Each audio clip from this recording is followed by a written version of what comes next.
Did you just get a new Betta and now you're trying to figure out how in the world you're going to get him from that little cup to his new forever home that's waiting just for him? If so, then this video is for you, because today I'm going to be talking you through as well as showing you clips from a few weeks ago when I got my newest Betta Edwin. It's really not that hard, I promise, but sometimes it can be a little bit confusing when you don't have someone to tell you what to do, which is why I am here. So without any more waiting around, let's go ahead and hop right into it, because I know you are excited to get your Betta into that tank. Honestly, I think sometimes this is the best part, because I love watching once my Betta is fully acclimated. I love releasing him and watching him explore for the first few moments. It is honestly one of the most exciting things about getting a Betta, next to watching them transform into these gorgeous fish. I can't figure out what I like better, watching the first few moments when they explore their new tank,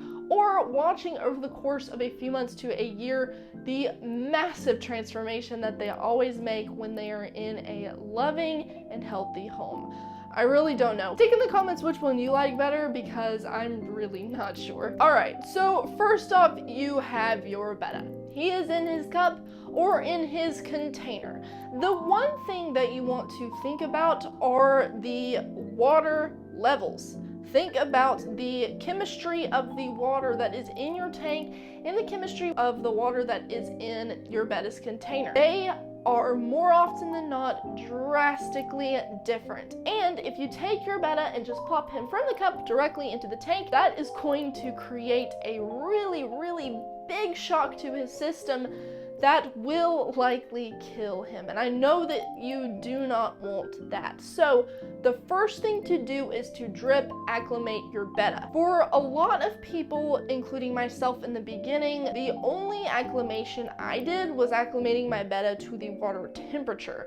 And while that's important as well, it's honestly more important to get your Betta acclimated to your tank water's parameter. The best way to do this is to drip acclimate your Betta. I actually set up this little rig that allows me to do it hands-free.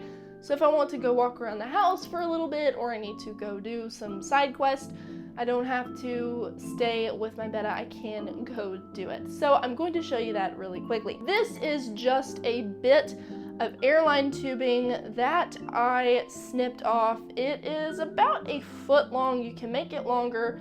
It just depends on what you need. Next, I took the air regulator valve that you would use with a sponge filter, or you would use for an air stone. You should have several of those on hand, because a lot of times they just come with the air filter or with the airline tubing. So what you want to do is just stick that to one end and then gradually open it. Next, you're going to stick the empty end of that hose down into the water of your tank, and then run the end all the way over and into the cup of your Betta. I will demonstrate this with an empty mug or container so you know exactly how I did this. Now, it's important for you to get a flow going. So what you need to do is briefly put that outgoing end to your mouth, suck on it really quickly just to create a vacuum, and then plop it on over into your Betta's small container.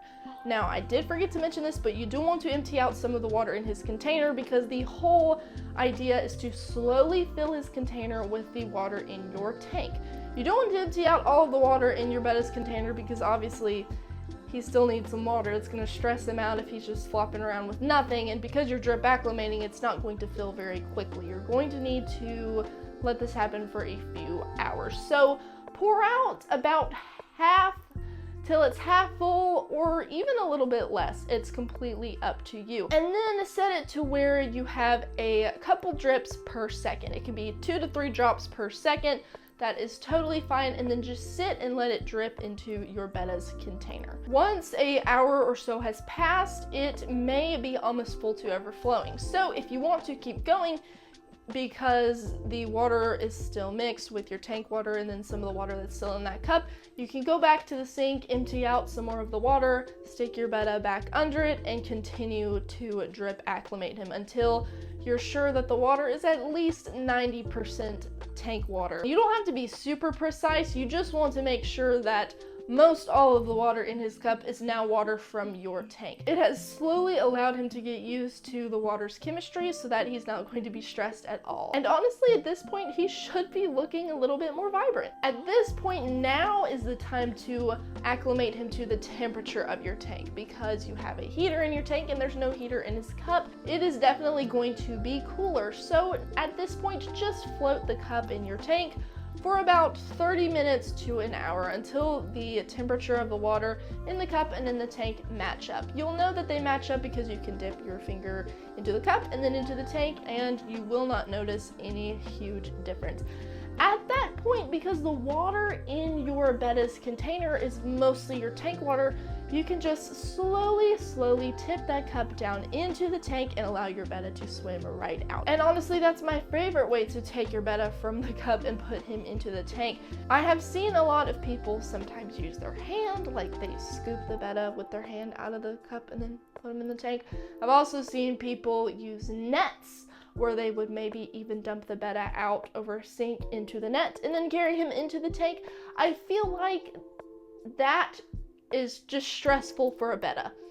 And for me, if there's any way that I can cut out any amount of stress for my fish, then I'm going to do it, because that's just going to make him even more healthy from the get-go. And I like to start them off as strongly as possible. So this is super easy. It doesn't stress your Betta at all. You're just tipping him into the tank and allowing him to swim out and start to explore. And there you have it. It really is super easy. You may or may not have some airline tubing on hand. If you don't, you can find my favorite linked in the description. I'll link you to that. And really, that's all you need for the process. So I wish you and your brand new Betta the absolute best. I cannot wait to hear all about it. Let me know how it went. If you have any more questions, I always answer the questions that are left in my comments. So if you have any questions, just leave them there for me. You can also go to the About section of my YouTube channel and shoot me an email if you just want to say hi, if you want to ask me a question, or if you want to just send me some pictures of your Betta. I love all of that. If this is your first time, head to the description and join my free Facebook group, The Betta Fish Forum, if you have not already. You're going to absolutely love it. And I'm not just saying that because I'm being biased. So many of the members have messaged me personally and let me know that this is hands down their favorite Betta Fish group on Facebook. Some have told me they actually left other groups just to be in that one. And that makes my heart so happy, because when I created this, I had people like you in mind. I wanted it to be a nurturing and encouraging space where no bullying is allowed. Even if you start out with your Betta in a vase, we are going to be there to help you and give you tips on how to encourage your Betta, not slame you for the fact that you have your Betta in a vase. With that said, friends, thank you so much for joining me here today. It was a pleasure seeing you. I hope that you have a wonderful rest of your week or your weekend. God bless, and I will see you soon.